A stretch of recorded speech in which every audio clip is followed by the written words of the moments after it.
Hey guys, আমি অমিতাভ আর আপনারা দেখছেন স্পোর্টস লাভার অমিতাভ ইউটিউব চ্যানেল। তো গাইস, আজকের এই ভিডিওতে মোহনবাগান সুপার জায়ান্টে একটা ভালো প্লেইং ইলেভেন তৈরি করে দেখাবো। যেটা আমি 1 মাস আগে এরকম একটা ভিডিও দিয়েছিলাম, কিন্তু তখনও মোহনবাগানের সব প্লেয়ার তখনও সাইন হয়নি। তো তখন এক ধরনের একটা বানিয়েছিলাম, কিন্তু এখন তো মোহনবাগানের মোটামুটি 99% সব প্লেয়ার মোটামুটি এসে গেছে, সাইন হয়ে গেছে।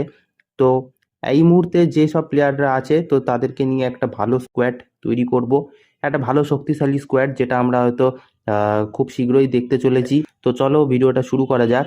তো প্রথমে গোলকিপারে বিশাল কাইতকে রাখলাম, আর ডিফেন্সে লেফট ব্যাকে থাকলো আমাদের ক্যাপ্টেন শুভাশিস বোস, আর সেন্টার ব্যাকে তো নতুন দুজন এসছে, যেটা আগের ভিডিওগুলোতে আমি বলতে পারিনি কারণ তখন তারা আসেনি। এখন দুজন সেন্টার ব্যাক আমি বিদেশি রাখলাম, কারণ মলিনা আমার মনে হয় বিদেশি রাখবে। তো টম অ্যালড্রেড আর ওদিকে অ্যালবার্টো রদ্রিগেজ, দুটো সেন্টার ব্যাক বিদেশি হয়ে গেল। আনোয়ার আলীর ব্যাপারটা নিয়ে এখন আর কিছু বলছি না, পরে হবে। যদি দলে থাকতে চায় ভালো, যদি খেলাতে চায় তাও ভালো। হয়তো পরে এক্সট্রা টাইম, এক্সট্রা বলছি কেন, হয়তো ম্যাচের কিছুটা আগে হয়তো নামাতে পারে, ম্যাচ শেষ হওয়ার আগে আনোয়ার আলীকে নামাতে পারে, বা যদি আনোয়ার আলীকে স্টার্ট করায় সেটা, তাহলে হয়তো একজন বিদেশি বসে যেতে পারে। এবার সেটা দেখতে হবে বিদেশিরা কিরকম পারফরমেন্স করছে। যদি একজন বিদেশি খারাপ পারফরমেন্স করে, তাহলে সেক্ষেত্রে তো আনোয়ার আলীকে রাখতেই হবে। আর নয়তো দুটো বিদেশিকে নিয়েও চালানো যেতে পারে যদি ভালো ফর্মে থাকে। আর ওদিকে রাইট ব্যাকে আমি আশিস রায়কে রাখলাম। এবার আসবো মিডফিল্ডে। মিডফিল্ডে আমি সেন্টার মিডফিল্ড, ডিফেন্সিভ মিডফিল্ডের নিয়ে যদি আলোচনা করি, তো আপুইয়াকে রাখবো, অবশ্যই থাকবে। আর ডিফেন্সিভ মিডফিল্ডে রাখলাম হচ্ছে অনিরুদ্ধ থাপাকে। আর ওদিকে থাকবে হচ্ছে মিডফিল্ডে আরেকটা অপশান হিসেবে বিদেশি গ্রেগ স্টুয়ার্টকে রাখা যেতে পারে। যদিও গ্রেগ স্টুয়ার্টকে একটু অ্যাটাকিং মিডফিল্ড বা স্ট্রাইকারের পজিশনের প্লেয়ার, বাট মোহনবাগান তো তাকে মিডফিল্ডার হিসেবে নিয়ে এসেছে, কারণ মিডফিল্ডে কোনো বিদেশি নেই। তো অ্যাটাকিং মিডফিল্ডে আমি রাখছি না, কারণ কারণ আমাদের অ্যাটাকিং মিডফিল্ডে অনেক ভালো ভালো অপশান আছে। তো সেই ক্ষেত্রে মাঝমাঠ থেকে ভালো সামলানোর জন্য, মাঝমাঠ থেকে ভালো পাস দেওয়ার জন্য আমি মিডফিল্ডে গ্রেগ স্টুয়ার্টকে রাখলাম।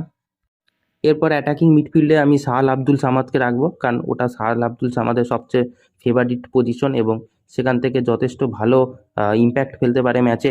তো অ্যাটাকিং মিডফিল্ডে আমি রাখলাম হচ্ছে সাহাল আব্দুল সামাদকে। আর পরে রইল দুটো সেন্টার ফরওয়ার্ড, সেখানে থাকবে হচ্ছে ম্যাকলারেন, আর থাকবে হচ্ছে প্যাট্রাটস।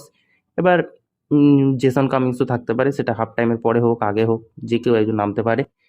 আর যদি ফরমেশনে যদি একটা স্ট্রাইকার খেলাতে চাই, তাহলে সেক্ষেত্রে লেফট উইঙ্গার, রাইট উইঙ্গার্সের অপশান থাকতে পারে। তো সেক্ষেত্রে আমি লেফট উইঙ্গার্সে আশিক কুরানিয়ান, আর ওদিকে রাইট উইঙ্গার্সে আমি রাখবো মনবীর সিংকে, বা লেফটে লিস্টন কোলাসকেও রাখা যেতে পারে, যেরকম যেরকম অপশানে ফরমেশনে খেলাতে পারে।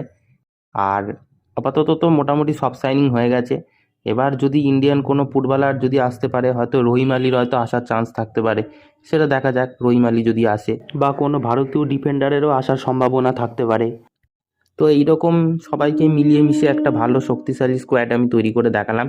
তোমাদের কেমন লাগছে বলো? তোমাদেরও যদি কোনো পছন্দের স্কোয়াড বা পছন্দের কোনো প্লেয়ারকে দরকার মনে হচ্ছে নামানো, সেটাও তোমরা কমেন্ট করতে পারো। বাট আমি আমার পছন্দের একটা লাইন আপস দিলাম। তো আশা করি এরকমই একটা শক্তিশালী লাইন আপস নিয়ে আমরা পরবর্তী টুর্নামেন্টগুলোকে দেখতে পারি মোহনবাগানকে।